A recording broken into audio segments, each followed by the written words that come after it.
Is there any producers that inspired you when you were first starting? Yeah, so I think I got into production from a pretty wide, um, how do I say this? So I'm interested in multiple different genres of music. I like everything from old country to jazz to punk rock and hip hop and whatever. Um, and so I think one of my early draws into it was how differently those musics are approached, not just musically, but certainly in the studio.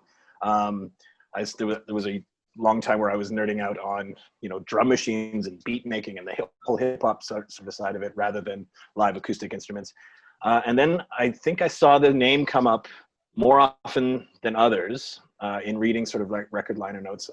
You may have heard of Rick Rubin, major player for decades now.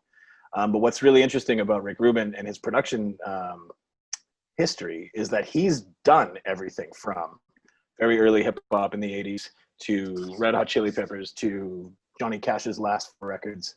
And his approach is not imparting his musical taste necessarily. He's really all about serving a song. He's really all about getting the best out of the artist. And once you start sort of like diving down all the different avenues that he's worked in, and there's other producers that could kind of fit that bill too.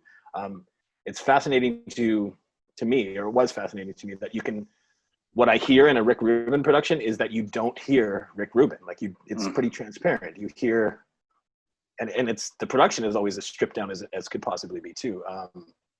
Like some of the later Tom Petty stuff and the later Johnny Cash stuff, it's as stark as possible. Yeah, it really serves the song and it really serves the artist. So no fancy production to get in the way of what's there in the song and the delivery of that song. So he's always been a hero of mine that way.